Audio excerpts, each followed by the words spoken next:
enough, we could potentially use Trump's own EO to release the financial Epstein files. I'm just saying it's an avenue, it's an idea.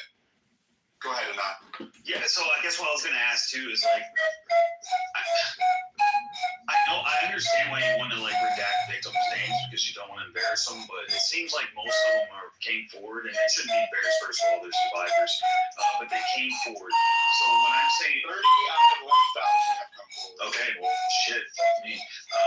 Okay, but so it's daytime television. My bad, Diligent. So I guess what I'm saying is like, Sixth Amendment, we do have our exceptions, but I think that we do have to have the names out there so that we can verify and we can like match up with the evidence. And that's all I'm saying right there. I understand it's very difficult, but I think that we should not redact names from this because of like how sensitive it is to everything, to our state security, to potential. Literally nobody wants to put victims' names out there.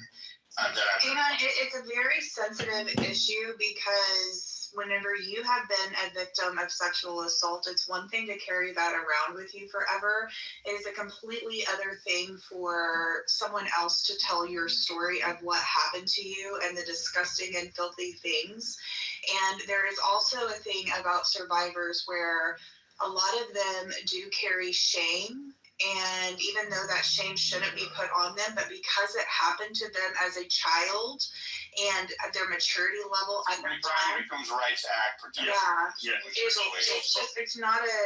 not something you want to push. I hear what you're saying right there, Nachi, but I want to say though, like we can't just do a full document release without, because if I'm an investigator, correct? It's illegal. It doesn't matter. What Diligent, when I'm saying though, is if I'm an investigator, like I'm going to go through everything. And we're going to sit there and like be like, okay, this doesn't match up, this matches up, this doesn't match up. So what I'm saying is like we shouldn't do a full document release of redacting names because they can sit there and point at something that has been disproven. No, because that's not the point of it. The point of releasing the documents isn't for us to decide who's guilty or not. For us, it is to be able to see the names of the people who did it, find the money trail of who did it. The victims don't matter in this. We're not prosecuting the victims. But if we can see that this person, they deserve justice. Right, but if this person violated or sexually abused a child, regardless of any child out there, they should be held accountable. And then that is the pressure that we put on the DOJ to then prosecute that person, and they can contact that victim, and that victim can testify or do whatever she needs to do in the court case. But that's not our decision.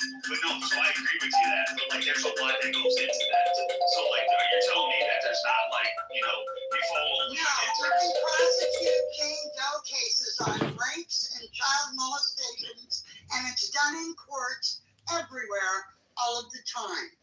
They just say Jane Doe.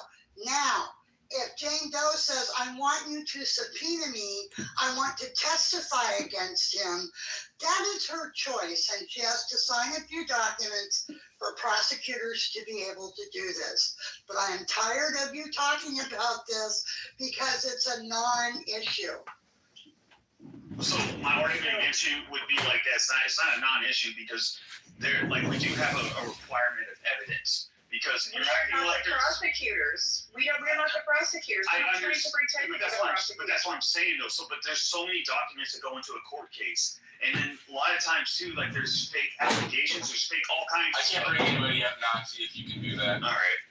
Yeah, and witness testimony is corroborated through physical evidence or digital evidence, right? They don't just take people at their words. It has to be substantiated and corroborated through other evidence. And they go through hold on. They go through a rigorous vetting process, right? The DOJ itself, right? Not me, not some random internet sleuth, right? The DOJ itself admitted there was over 1,000 victims, and that's always the tip of the iceberg in these cases. If there's 1,000 victims that we know of, there's probably an order more that we don't know of, right? So it doesn't matter. The financial transactions can be corroborated through Jeffrey Epstein's own email and communications, right?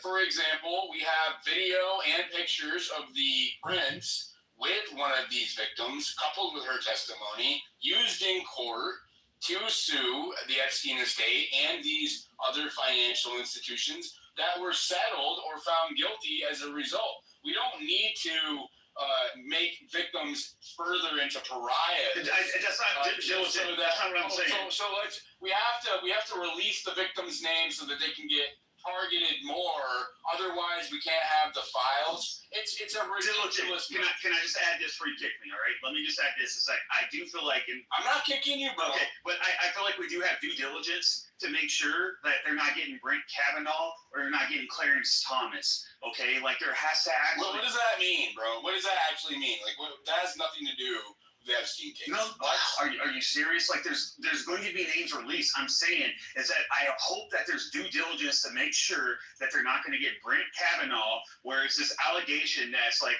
this kind of seems. Was Brent Kavanaugh arrested? Was he slandered? Was Clarence Thomas?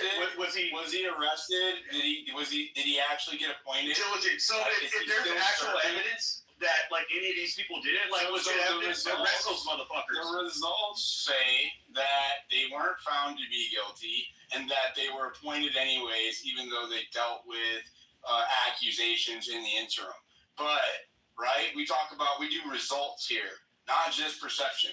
So, if perception was created, but the results speak for themselves. They're still serving in the roles to which they were appointed. They never saw any jail time, right? They never settled any lawsuits that I know of, right? So, what's the concern here? Well, so the concern is this, though, because if you talk to a lot of people like that are Democrats, like they think that Clarence Thomas actually was guilty of what he did. And same with Brett Kavanaugh. Who cares? They're allowed to think what they want. We don't control it. But not only that, you brought this up the other day, and I said the same thing to you. We had Jess Staley named on the floor by Thomas Massey. Like, nobody's going after Jess Staley. We have known Trump's name was in those files for a long time. We have known Les Wexner's name. We have known Leon Black's name. Like, somebody that was named in those files is now the president of the United States. Like, if it's not there, if they didn't do anything, then nothing will happen of it. Like, it's just their name in a file and they were innocent. There's no need to shield it, because if they're innocent, then their innocence shields them.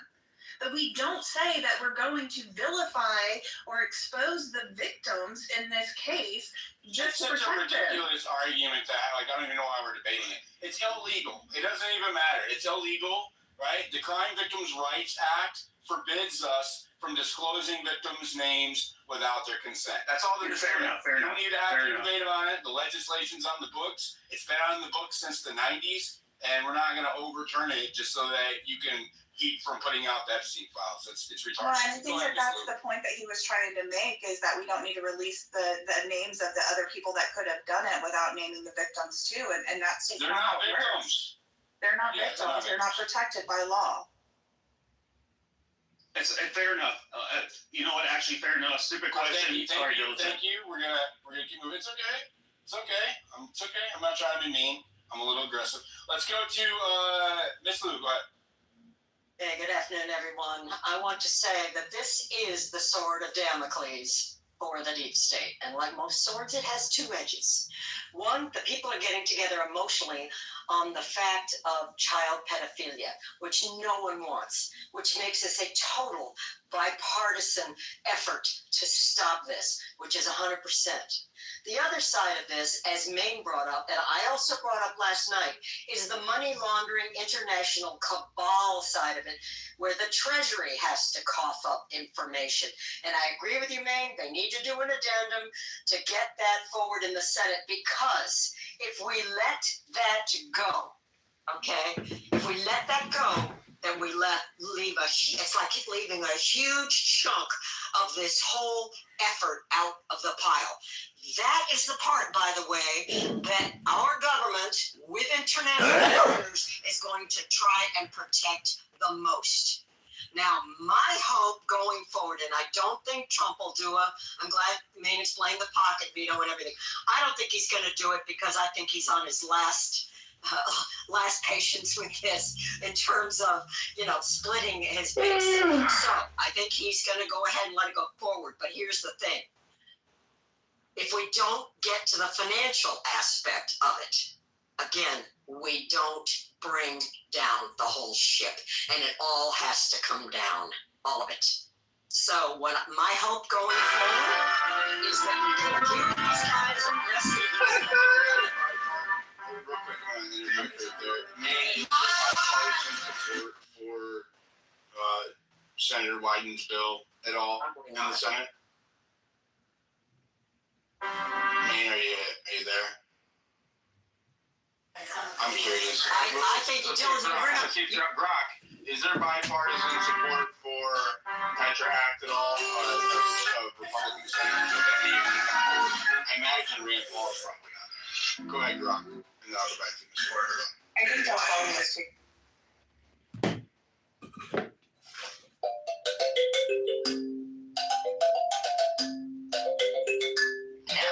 No Republican senators have publicly come forward with bipartisan support or co-sponsorship for Wyden's Petra Act, S-2746 yet. It's still Wyden solo, introduced September 10th, 2025, per Congress.gov.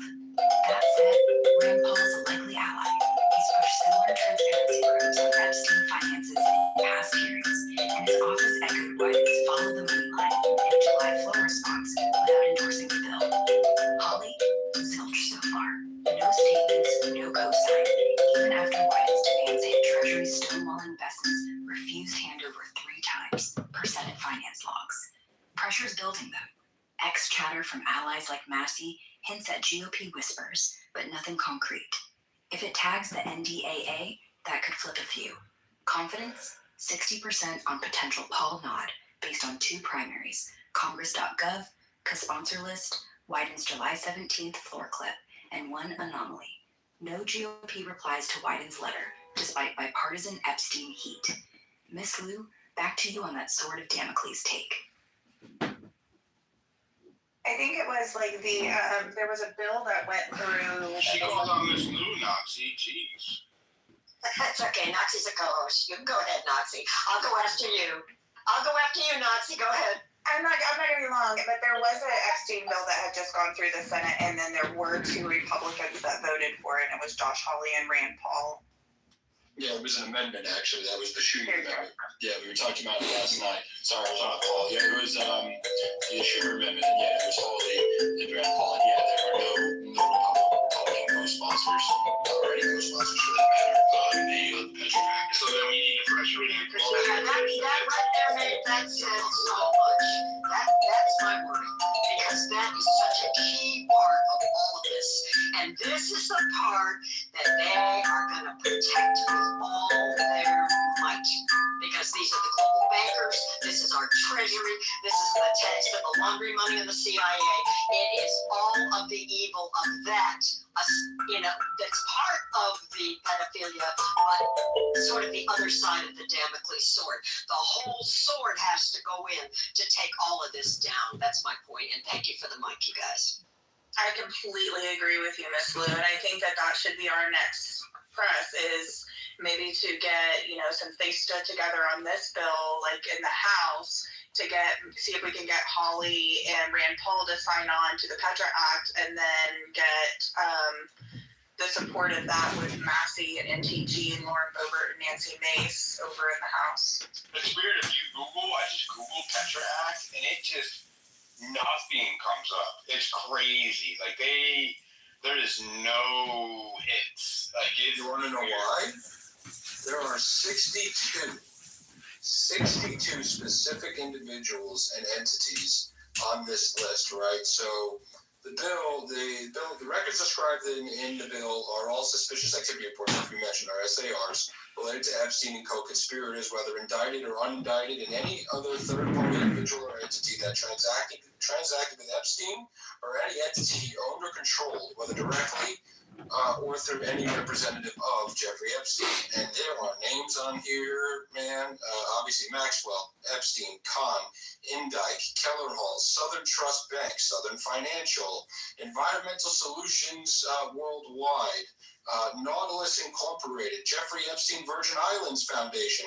Why is that one interesting? I don't know. There happens to be a certain congresswoman from the Virgin Islands who just got wrapped up in all of this. Interesting. That one's on the list. Scott Borgenson, J.P. Morgan Chase, Deutsche Bank, Bank of America, Bank of New York Mellon Corporation, and any subsidiaries of those that I just mentioned. UBS Financial, Wells Fargo, Alpha Bank, Spear Bank. Leon Black is on here. Deborah Black is on here. Black Family Partners Limited Partners is on here. J. Black Trust, Elysium Trust, the Wexners, all of them are on here. Les, Bella, and Abigail and their foundation, they're on here. The Wexner Children's Trust is on here. Are the Pritzkers on there? Are the Pritzkers on there? Oh, we're getting there. L Brands is on here. That's formerly Limited Brands. That's the company that the Wexners are most famous for. Dershowitz, Glenn Dubin, Christie's, Sotheby's, Elizabeth Johnson, Johnson & Johnson. Why is that important? The ambassador to the United Kingdom under President Trump in his first term was Woody Johnson, heir to Johnson & Johnson. Barclays, some guy named Peter Thiel, he's on here too.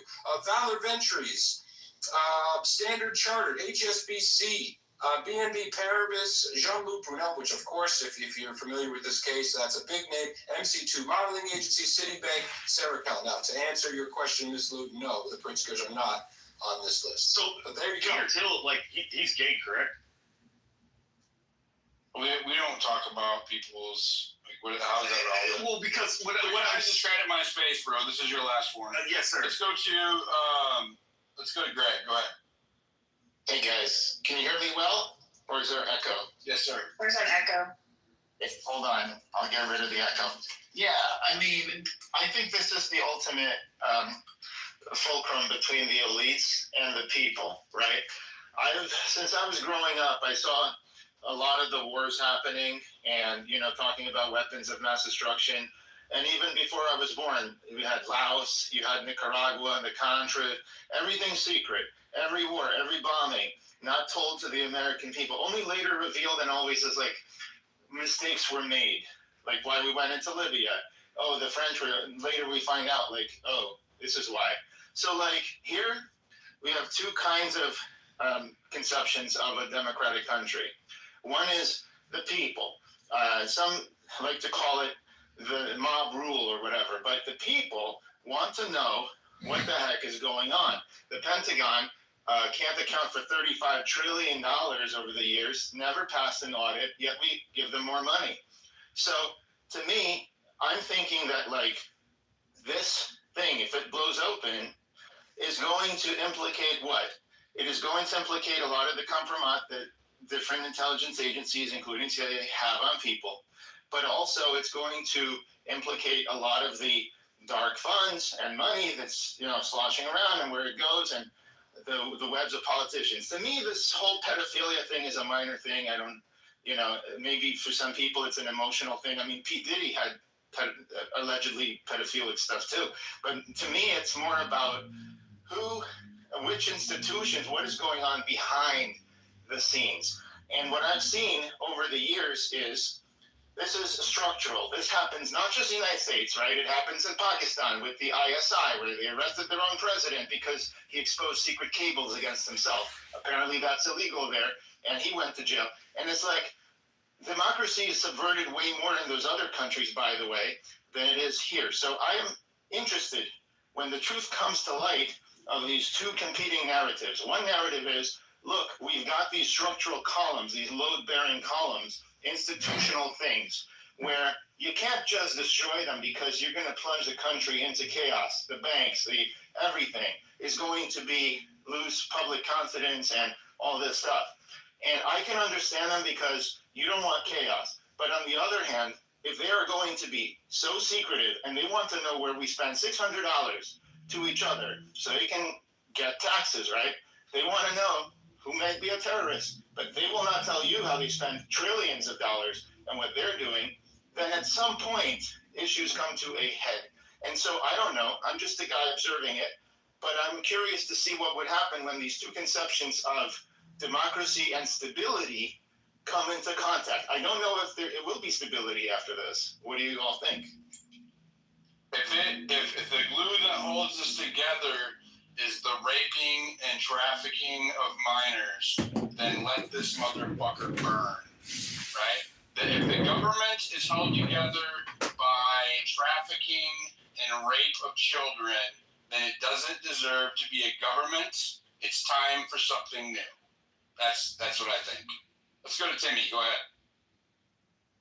Oh, my. Hey guys, I wanted to build on what Maine was actually pointing out. Woody Johnson, Johnson Management Company is his family investment office. There's a revolving door between his personal family investment office, the Johnson Family Foundation, and Harvard Management. He's also an owner of the New York Jets. Don't remind me, I'm a Jets fan. Don't remind me. In addition to that, though, Johnson & Johnson's largest shareholders just so happen to be the LDS Church, who have been advocates of vaccinating everybody and being global citizens and Zionists. In addition to that, Peter Thiel, who is of the transhumanist, is actually him and Bill Gates, and I put the receipts in here, are of noble royal Mormon blood. They go back all the way to the founders. And Bill Gates, who we all know was into the vaccines, his grandmother was one of the founders of IBM. IBM started as a genealogical computer system to literally monitor our genes and genealogy. And the Mormon Church is very, very focused on tracing bloodlines all the way to Jesus Christ is where they think that they come from. And they are funding church planting, which is church planting is using private equity. I don't want to get too far into the weeds away from that. Okay, what I'm getting at though is Bill Gates, Peter Thiel are both advocates of the transhumanist stuff, and it's going wild with what they're doing right now. And then I tagged you earlier, I was in a space that Bill Ackman's using. This motherfucker is going on a PR campaign now, trying to be the guy giving romantic advice, while he's also pushing for the public, the privatization of Fannie and Freddie. And if we all recall, what was the solution to affordable housing? 50-year mortgages, Epstein. Oh, sorry. These guys all connect to Epstein. These guys are all the names in the Epstein list, everyone that I'm talking about right now. Literally, they all connect to Epstein. Transhumanism, the mortgages, which was the vehicles. Remember the offshore fund? I'm forgetting the name of it. Liquid funding was Epstein's offshore Palantir's vehicle. getting into Fannie Mae as well. This is Canada. Abu Ghazala. Palantir? No, Palantir wouldn't, but Thiel would with his personal No, I investment. think Palantir is integrating into the loans. I'm going to AI, better the software? everybody Yeah. listen. James Watson, the discoverer of DNA and CRISPR, was Epstein's best buddy. He went to the Well, that's IBM Watson. Yeah, What he's is all IBM tied in. Watson? Epstein was all tied into the leading AI, science, genomics. Like he was in all of that. He was into everything, right? He launched Carbine 911 with The Rock, which is in our emergency response software. Right? Like the dude had his hands in everything. That's why they're fighting so hard to protect it. Literally, if you live in one of 24 states right now in the USA, if you call 911, you are using Epstein software to make that 911 call, right? And there is a chance that the software is collecting spyware on you for whatever reason. Because it can access your camera, your geolocation, your Wi-Fi network, your text messages, your messaging apps, and your phone calls, and your microphone, all without even any kind of user It's just the first day to hear. right? You can do it automatically. So it's something There's four objections I have to consider. Let me build on the Epstein too. That you're 100% spot on. But so IBM Watson is one of the originations. Bill Gates' mother was involved with IL16, which is the healthcare stuff. Now let's go to COVID. All of those nasal swabs that we did, let's think that that could potentially, and it actually has been proven, those were the perfect DNA test to get the genomes. That was like the only way to get the precise genomes through the nasal swabs. I'm forgetting how to break it down, the XY chromosomes. By the way, Senator Rand Paul is your senator. Please, I put a post up in the Jumbotron demanding that he co-sponsor the Petra Act and to call to action for him to sponsor the Petra Act and get that going before we run out of time. Sorry, continue. Yeah, so the genomes, that was the only way to get it with the nasal swabs. They've been tracking our genealogical records since day one. As long as he's there to witness the signature. Correct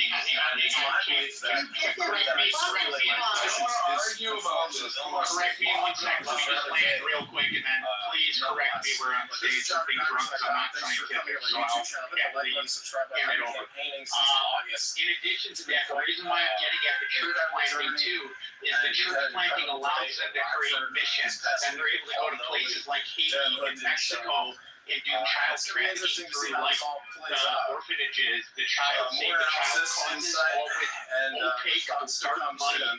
And then that also connects to Warren Buffett with the Boys Town, Nebraska, one of the worst child trafficking and child molestation places ever, the biggest orphanage in Nebraska. So they're in this, they're sick as shit, and it seems like even doing some of the pedophilia is basically a way to create Manchurian candidates.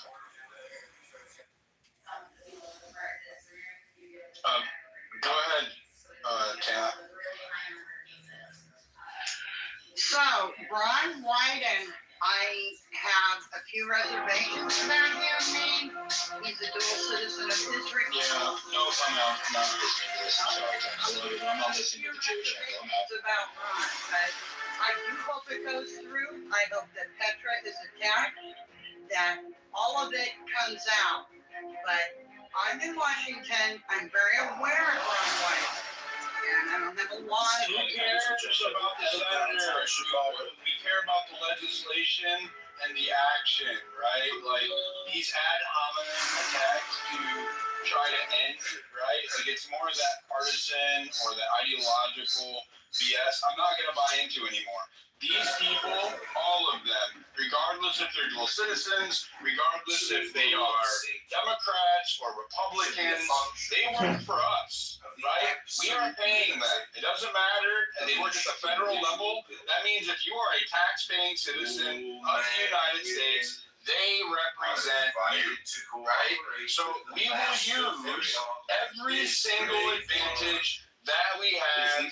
Doesn't matter how shitty the hand is, how shitty the card is, we are going to play it if it suits our advantage, right? So if he's going to put forward legislation that's going to pressure or make the Treasury release Epstein information, Epstein files, then we back it, regardless of who he is. When it comes to re-elect White, then by all means, shit all over him for his affiliation. But until then, we extract every fucking victory that we can get. Thank you. Let's go back. Oh, hello. Sorry, I have my Bluetooth. Yes, sir. Yep. Sorry, I wasn't expecting to be picked up. All right. Former CEO of Mercy Corps, I've talked about that before. I don't want to talk about that, widening the files and leave brief. Well, I've been calling around Biden's office because I know Ron, I've known him since I worked with his granddaughter, Jason Perry, who was a kindergarten many years ago.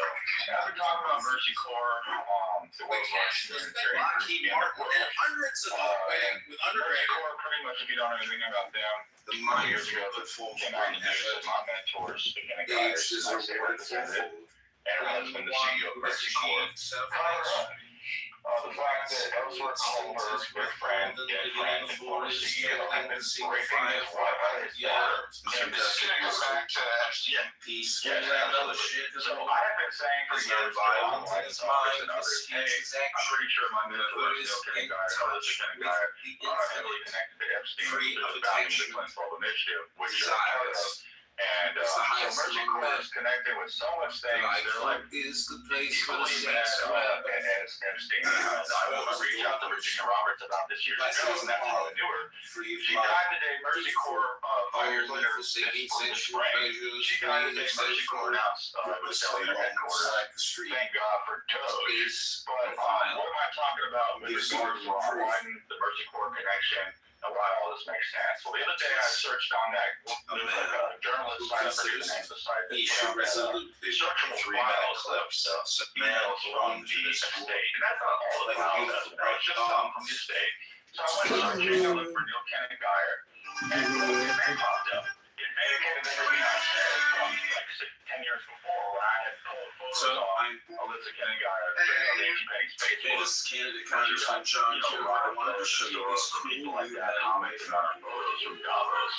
Almost nobody in the world really knows who that lady is because she pretended not to be the granddaughter of J.C. Penney. This is a state legislator for Oregon. And only those who really knew had access to her Facebook. And if you were in that Facebook, you would see Rockefeller, Soros's. And I screen grabbed all that and downloaded it and alleged for years that Neil Kinnagar wrote the plan to rip off Haiti inside Davos in 2011 because his wife took the photos and put them on Facebook, which I have. Now, the last thing I'll say is huge vindication for myself and many other people is anyone who has a piece of the puzzle to the Epstein files, we've been alleged on the with some information, but to have these searchable databases for people like myself and others to go in and search what they think they know, and boom, there's vindication right there. I have piece of this right in the title of the article about the photos of Neil Kinnagar doing it. What I didn't have was the official Davos 2011 guest list. So when the one time Neil Kinnagar came up in these search results, it was only one time, and I know there's a lot more connections. I do know. But in that email release from the estate, it was interesting. Every time I found Neil Kinnagar's name, we at the car wash. I'm writing the plan to rip off. We at the car wash, yeah. And took the photos to put them on Facebook. But why was his wife, Alyssa Kinnagar, who was there and took the photos? Why was her name not on the list that just came from the Epstein estate? Epstein had a list of all the 20 Davos attendees, but Alyssa Kinnagar's name was not on the list. The last thing I'll add is I here and kick it back over. Because the attendees, I thought this was brought up for a couple of people, and the reason was given when I asked. It wasn't just she was 2 years after this was contract. So she was talking about a key controllable figure, right? She was a coinciding guest of what happened, right? That's why she wasn't mentioned. I'm not saying this. I'm not saying that was the excuse that I was making. It makes a lot of sense, because, you know, if you're not on so that would make a lot of sense and it tracks. But also, she uses that as well because she's also heavily connected to the Clinton Global Initiative, as well as her husband. I believe they're founding members from the old photos I saw on Facebook, which they deleted when Trump got elected, but they didn't delete the fucking Haiti photos and stuff. So they were sloppy about this. Delete. Someone told them delete the photos of you and Hillary and Bill bragging about being a founding members of the Clinton Global Initiative. I never understood why Alyssa Kinnagar deleted those right after Trump got elected, but didn't delete the other ones that were incriminating. It's because somebody probably gave her an order, hey, Trump just got elected, he was threatening something about Epstein in 2015, the primary. We don't know where his great train is, but delete some of these photos that Trump got elected, and Neil Kinnagar was literally the fact that that foundation still exists is mind blowing. Absolutely. And the last thing did he just drag out? Okay, I'm gonna restart this live stream.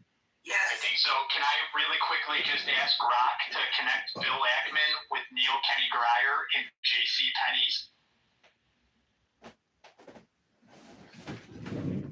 No direct ties between Bill Ackman and Neil or Alyssa Kinnagar or Mercy Corps, in primaries at